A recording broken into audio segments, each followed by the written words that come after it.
The old wooden floorboards creaked softly as Hei-yun walked through her grandmother's house. The afternoon sunlight streamed through the paper windows, creating warm patterns on the floor. Hei-yun was helping her grandmother, Moon-hee, clean the attic of their traditional Korean home. The house had been in their family for many generations. "Grandmother, what is in this corner?" Hei-yun asked, pointing to a large chest covered with dust. The chest looked very old, with metal decorations that had turned green with age. Moon-hee walked over slowly, her eyes lighting up with recognition. "Oh my! I had forgotten about this chest. It belonged to my grandmother." She ran her hand over the dusty surface, revealing the dark wood underneath. Together, they carefully opened the heavy lid. Inside, they found layers of fabric wrapped in thin paper. Hei-yun gently lifted out the first bundle. As she unwrapped it, her eyes widened in wonder. Inside was a beautiful quilted fabric, its colors still bright despite its age. "These are very special quilts," Moon-hee said, sitting down on a nearby cushion. Her voice was soft and full of memories. "Our family has been making quilts for hundreds of years. Each piece tells a story." Hei-yun spread out one of the quilts on the clean floor. It showed pictures of mountains, trees, and small houses, all made from tiny pieces of fabric sewn together. The stitches were so small and neat that they looked like brushstrokes in a painting. "Look here," Moon-hee pointed to a patch in the corner. "This part shows our village during a harvest festival. See the dancers in their bright clothes. Your great-great-grandmother made this quilt when she was young." As they looked through more quilts, Moon-hee told Hei-yun about their ancestors. Long ago, quilting was not just for making warm blankets. It was a way to record history, share stories, and pass down family memories. The women would gather in the evenings, sitting together to sew and talk. Each family had their own special patterns, Moon-hee explained, tracing a spiral design with her finger.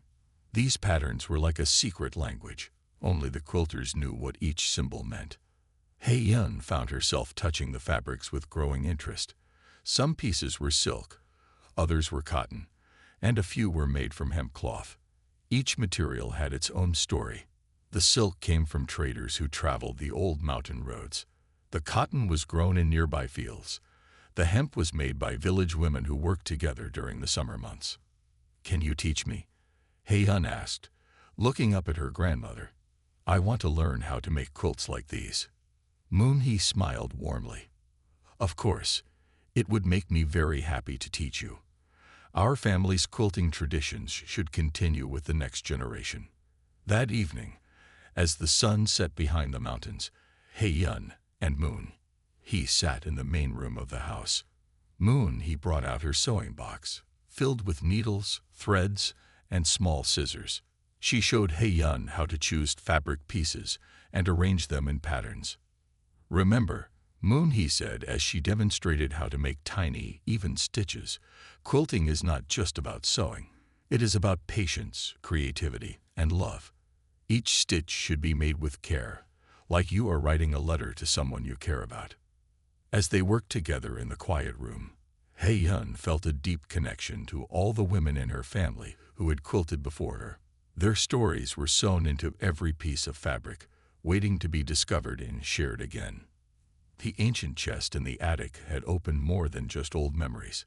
It had started Hei-yun on a journey to learn her family's art, one stitch at a time. Ki-ta watched from the doorway as his sister Hei-yun worked with their grandmother Moon-hee on a new quilt.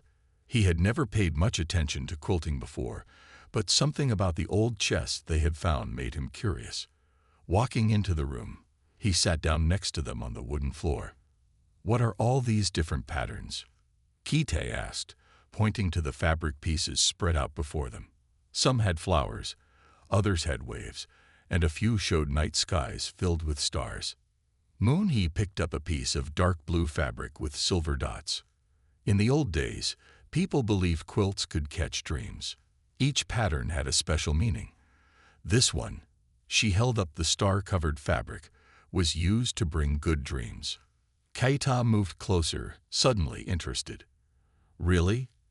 How did they catch the dreams?" Sun Mai, the village's master quilter, chose that moment to visit. She was a tall woman with gentle eyes and gray hair tied neatly back. Everyone in the village respected her wisdom about quilting. "Would you like to learn about dream quilts?" Sunmay asked Kita. She sat down with them and pulled out some fabric from her bag. Long ago, when people had important dreams, they would sew them into their quilts. Happy dreams went into bright colors. Sad dreams went into dark colors. Peaceful dreams were sewn into soft blues and greens. Kaita picked up a needle and looked at it carefully. "But how can you sew a dream?" Sunli smiled and showed him how to hold the needle properly. "First, you must remember your dream very clearly. Then you choose colors and patterns that match what you saw. As you sew, you think about the dream. The stitches lock the memory into the fabric." Hayan watched as her brother tried to make his first stitches. His hands were clumsy with the small needle, but he kept trying. "Look, sister," he said proudly, showing her his uneven work. "I'm catching dreams too." Sunmi brought out an old quilt from her bag. It was different from the others they had seen. This one had patches that seemed to tell a story. "This is a special dream quilt," she explained. "It belonged to my grandmother. She was known as a dream keeper." The children leaned forward to look at the quilt. In one corner, they saw a patch showing a magnificent tiger walking through mountains. Another patch showed a boat floating on calm waters under a full moon. Dream keepers were very important people, Sunmi continued. They helped others remember their important dreams by sewing them into quilts. Some people said the dream keepers could even share dreams through their quilts. Kita's eyes grew wide. Could someone have the same dream by sleeping under the quilt? Moon-E laughed softly. "Perhaps. Our ancestors believed many magical things about quilts. But one thing is true. Quilts do hold memories. Every stitch carries the thoughts and feelings of the person who made it." As the afternoon went on, both Haeyun and Kita practiced their stitching. Sunmai taught them different patterns: the cloud stitch for peaceful dreams, the wave stitch for adventure dreams, and the star stitch for wishes. "Remember," Sunmai said as she watched them work, "quilting is not just about making something beautiful. It's about keeping memories alive. Each quilt tells a story that can be passed down through generations." That night, Kita had trouble falling asleep. His mind was full of thoughts about dream keepers and magical quilts. When he finally drifted off, he dreamed of tigers walking through starlit mountains. The next morning, he asked Sunmi to teach him how to sew his dream into fabric. From that day on, both brother and sister spent their free time learning the art of quilting. Haeyun loved creating beautiful patterns, while Kita focused on catching dreams in his stitches. Together, they began to understand why their ancestors valued this peaceful art so much. The first snow of winter fell softly outside the village's communal quilting hall. Inside, warm lanterns cast a gentle glow as people gathered for the evening quilting session. Jiho, the village elder with kind eyes and silver hair, sat in his usual place near the large window. "Winter has come early this year," Jiho said, looking at the snowflakes dancing outside. "It reminds me of the stories my father told me about the great winter long ago." Haeyun and Kita sat close to Jiho, their hands busy with quilting work. Other villagers moved their cushions closer, knowing that Jiho's stories were always worth hearing. "Tell us about the great winter," Haeyun asked, setting down her needle. Around them, the soft sounds of quilting continued as people worked and listened. Jiho smoothed the quilt in his lap and began his tale. "Many years ago, before any of us were born, our village faced the coldest winter anyone had ever seen.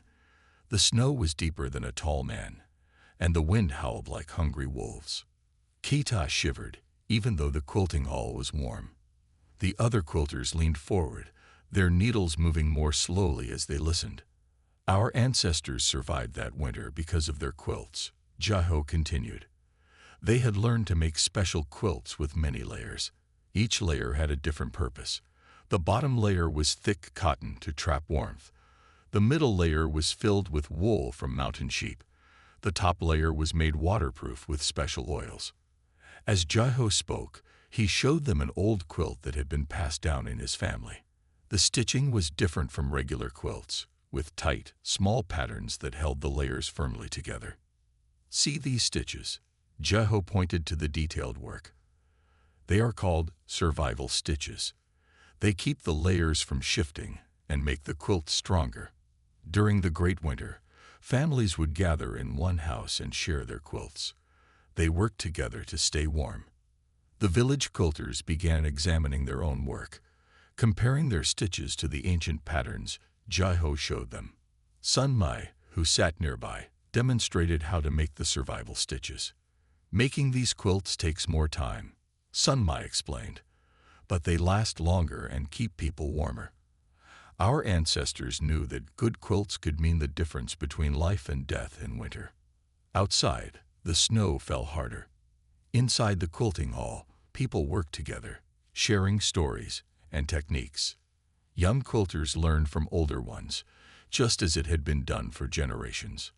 The best thing about winter quilting, Jaiho said with a smile, is how it brings people together. Look around this room. Some are making new quilts, others are repairing old ones, but everyone is helping each other. Hei-yun looked up from her work and saw what Jaiho meant. Dae-sung, who usually worked alone, was showing a young boy how to tie off threads properly. Moon-hee was sharing her colored threads with others who had run out. Even Ki-ta was helping by threading needles for older quilters whose eyes weren't as sharp anymore. As evening turned to night, no one wanted to leave the warm, friendly quilting hall. They kept working by lantern light, their needles moving steadily through fabric. The quiet sound of snow falling outside made everyone feel peaceful and safe. Winter is not just a cold season, Jaiho said softly. It is a time when we remember how much we need each other. Every quilt made in this hall carries that lesson in its stitches. Hei-yun looked at her own quilting work with new understanding. She wasn't just making a warm blanket. She was continuing a tradition that had helped her people survive through countless winters. Each stitch connected her to the past and helped prepare for the future. Hei-yun sat in the early morning light, studying the old quilt from her grandmother's chest. Something about the patterns caught her attention. The designs were not random. They seemed to form a kind of message, like words written in fabric. A knock at the door interrupted her thoughts. It was Dae-sung, the merchant who traveled between villages selling fabric and supplies. He was different from other merchants. People said he knew many old stories and traditions. "Good morning, Hei-yun," Dae-sung said, setting down his heavy pack. "I see you are looking at an old patterned quilt. May I take a closer look?" Hei-yun spread the quilt on the table. Dae-sung's eyes lit up with interest. He pointed to a pattern that looked like connected circles. "This is very special," he said. "These circles tell a story. In the old days, quilters could not always write with pen and paper. Instead, they wrote their messages in quilts." "Can you read what it says?" Hei-yun asked, moving closer to see. Dae-sung traced the pattern with his finger. "These connected circles mean family bonds. See how each circle touches the others. It shows how families stay connected even when they are far apart." Hei-yun looked at the quilt with new eyes. She saw other patterns she had never noticed before. There were triangles pointing north, squares with dots inside them, and wavy lines that looked like flowing water. "Each shape has a meaning," Dae-sung explained. "Triangles pointing north show the way home.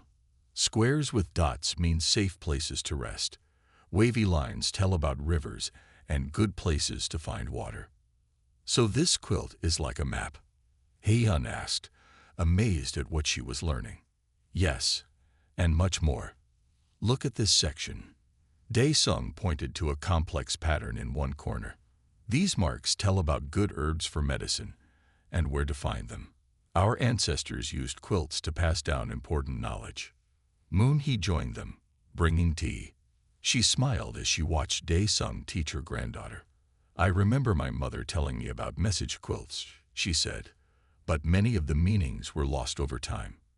Dae-sung pulled a small book from his pack. Its pages were old and yellow. "I have collected many old quilt patterns, and their meanings in my travels, he said. Would you like to learn how to read them? Hei-yun nodded eagerly. Together, they spent hours looking at different patterns. Dae-sung showed her how small changes in a design could change its meaning. A straight line meant a path. A dotted line meant a hidden path. A zigzag line warned of danger. Our ancestors were very clever, Dae-sung said. They created a whole language without words. These quilts helped people share important information, even when they could not write or speak the same language. As the day went on, more villagers came to learn about the pattern language. They brought their own old quilts, hoping Dae-sung could read their messages. Some patterns told about good fishing spots. Others showed safe places to camp. A few even contained old songs sewn into their designs. Each quilt is like a book, Dae-sung explained to the group. The stories and knowledge of our ancestors are sewn into every pattern. When we learn to read these patterns, we connect with our past. Hei-yun touched the old quilt gently. She understood now why quilts were so important to her people. They were more than just blankets. They were a way to preserve history and share wisdom across generations. The evening sky turned dark blue as Moon-hee lit paper lanterns in her large room. She had invited people to join a special nighttime quilting circle. One by one, villagers arrived carrying their quilting supplies and fabric pieces. The wise Yi-jin came first. She was known for her careful stitching and calm manner. Yum Ta-won arrived next, excited to learn more about quilting. Soon, the room filled with quiet conversation and the gentle sounds of needles moving through fabric. When I was young, Moon-hee said as she poured tea for everyone, quilting circles like this happened every night. People would gather to work, share stories, and help each other. Hei-yun arranged cushions in a circle while Kita helped pass out cups of warm tea. The paper lanterns created soft shadows on the walls, making the room feel peaceful and safe. Grandmother, Hei-yun asked, why did people quilt at night? Moon-hee smiled as she settled onto her cushion. Night is a special time. The world becomes quiet. Our minds become clear. Many people said their best quilting happened when the moon was bright. Yi-jin nodded in agreement. The darkness outside makes us focus more on our work. We can feel the fabric better. Our stitches become more even. Yum Ta-won listened carefully as he tried to copy Yi-jin's neat stitching. His first attempts were not perfect, but no one laughed at his mistakes. Instead, they offered gentle advice and encouragement. Take your time, Yi-jin told him. Each stitch is like taking a small step. You do not need to hurry. As the night went on, the quilting circle became more than just a place to work. People shared stories about their day. They talked about their hopes and worries. The quiet act of quilting helped everyone feel comfortable talking.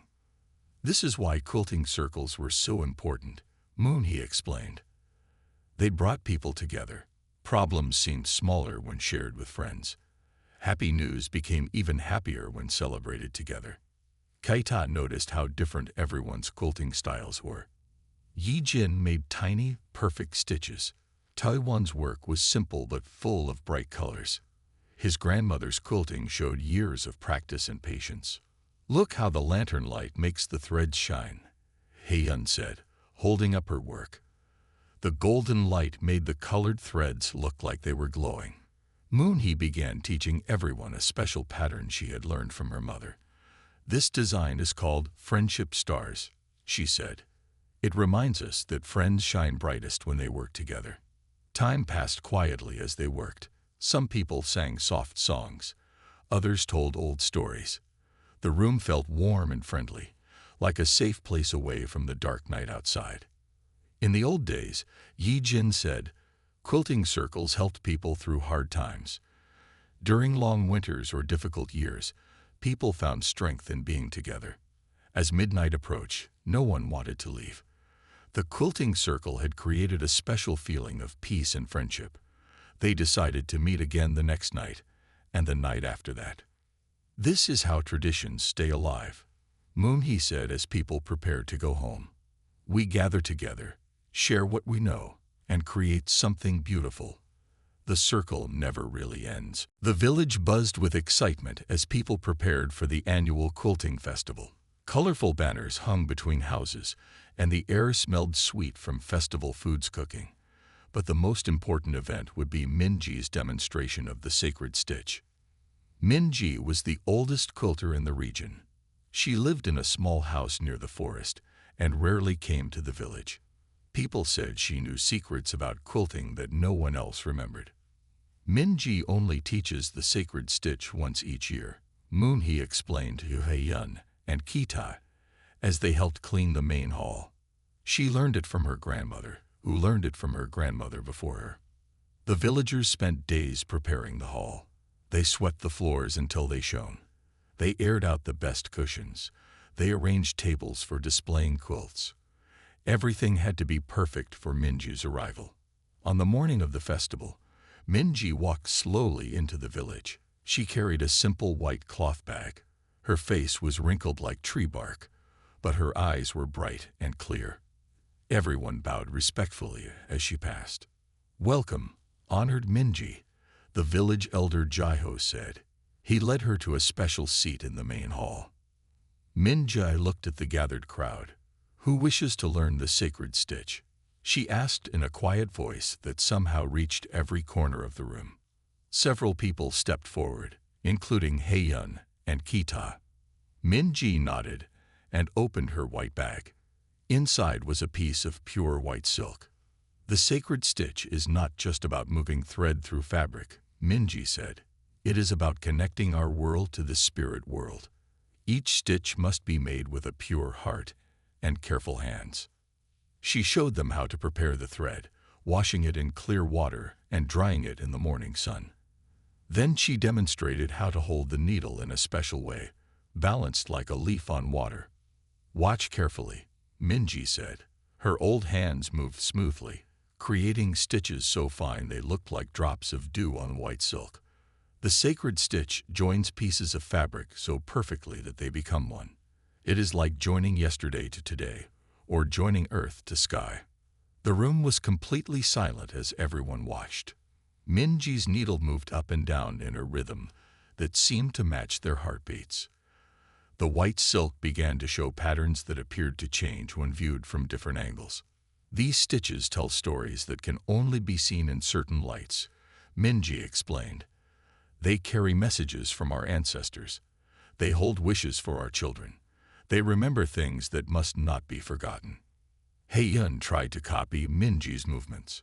Her first attempts were clumsy, but Minji nodded encouragingly. "You have good intentions in your heart," she said. "That is where the sacred stitch begins." As the day went on, Minji shared more secrets about the sacred stitch. She told them how it could only be done during certain hours of the day. She explained why some colors of thread worked better than others. She showed them how to test if their hearts were ready to make the stitch. "Remember," Minji said as the sun began to set, "the sacred stitch is more than just a way to join fabric. It is a way to join past and future, heaven and earth, people and spirits. When you make this stitch, you become part of something much larger than yourself." The festival ended with Minji blessing all the quilts in the hall. As she touched each one, the quilts seemed to glow softly in the evening light. Everyone felt they had witnessed something special, something they would remember for the rest of their lives. Haeyun and Kita sat together in their quiet room, surrounded by pieces of old fabric. Each piece had a special meaning. Some came from their grandmother Moonhee's old clothes. Others came from family quilts that were too worn to use anymore. "We need to make this perfect," Haeyun said as she sorted through the fabric pieces. "Grandmother's birthday is coming soon." Sun Mai, their quilting teacher, watched them work. She had agreed to help them create a special quilt for Moonhee. This would not be an ordinary quilt. It would tell their family's story through its patterns and pieces. "Your grandmother taught me to quilt when I was young," Sun Mai said. She picked up a faded blue piece of fabric. "This is from her first teaching row. She wore it when she started teaching at the village school." Kaita carefully wrote down the story of each piece of fabric in a small book.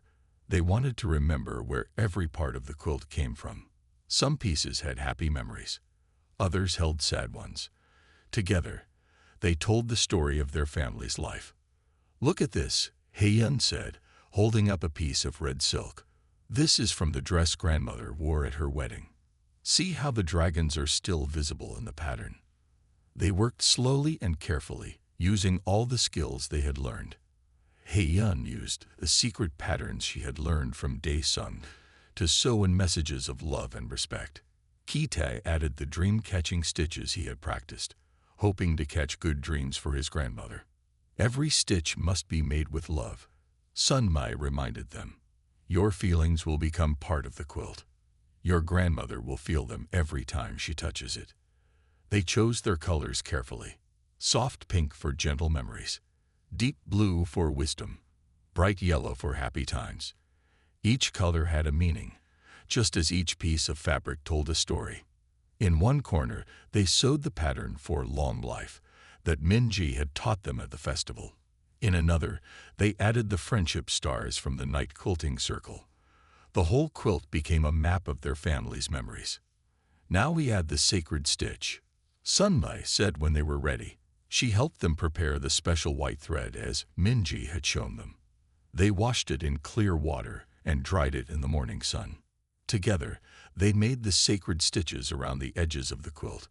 They worked in complete silence, thinking loving thoughts about their grandmother with each stitch. The threads seemed to shine as they worked. "Your grandmother will know how much love went into this quilt," Sun-mai said. "She will feel it in every piece of fabric, every pattern, every stitch." When the quilt was finished, they spread it out to look at it. In the afternoon light, it seemed to glow with all their memories and love. The patterns shifted and changed as they moved around it, showing different stories from different angles. "It's more than just a blanket," Kita said softly. "It's like we captured a piece of our family's soul in fabric." Heyun touched the quilt gently. She could feel all their work, all their memories, all their love sewn into every part of it.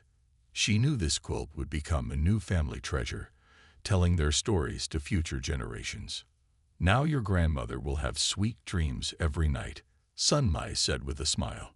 "And every morning, she will wake up wrapped in your love." The seasons changed, and years passed in the village.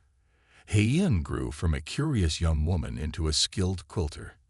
Her brother Kita became known for his special dream-catching quilts. Together, they kept the ancient quilting traditions alive. One spring morning, Heyun sat in the quilting hall, teaching her young nephew Yumho the basic stitches. He was 8 years old, the same age she had been when she first discovered the old chest in her grandmother's attic. "Hold the needle like this," Heyun said, showing Young-ho how to make small, even stitches. "Each stitch is important. Each one helps tell our story." Moon-hee watched from her special chair by the window. She was older now, but her eyes still sparkled when she watched her family quilting together. The special birthday quilt Heyun and Ki-tae had made for her kept her warm every night. "You are a good teacher," Moon-hee told Heyun, "just like your grandmother was to you." Young-ho worked carefully with his small hands. His first stitches were uneven, but he tried hard to make them better. "Aunt Heyun," he asked, "will you tell me the story about the dream keepers again?" Heyun smiled and began telling the old stories as she helped him with his quilting. She told him about the sacred stitch, about the pattern language, and about the night quilting circles. Young-ho listened with wide eyes, just as she had once listened to these stories. Other children in the village started coming to learn from Heyun. She taught them everything she knew. She showed them how to choose the right fabrics, how to make the special stitches, and how to put their feelings into their work. "Remember," she told her students, "quilting is not just about making blankets. It is about keeping our history alive. It is about telling our stories.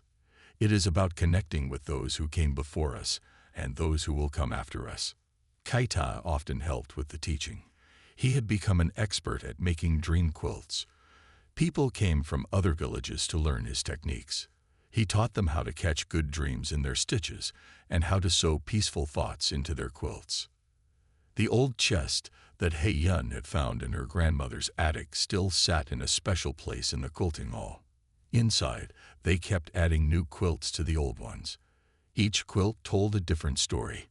Each one held different memories. Our family's quilting tradition will not end, Hei Yun said to Moon Hee one evening. It will continue with Young Ho and his children, and their children after them. Moon Hee nodded happily. She could see how the ancient art of quilting had brought their family closer together. The quiet wisdom of their ancestors lived on in every stitch, in every pattern, in every quilt they made. Young Ho finished his first small quilt that summer. It was simple, but made with love and care. Hei Yun helped him add it to the family chest, placing it carefully next to quilts that were hundreds of years old. Now your quilt will become part of our family's story, Hei Yun told him. Someday, your grandchildren will look at it and know about the boy who made it with such care. As the sun set behind the mountains, the quilting hall filled with the soft sounds of people working together. Young and old sat side by side, sharing stories and skills that had been passed down through generations. The ancient art of quilting lived on, connecting past, present, and future in an endless circle of tradition and love.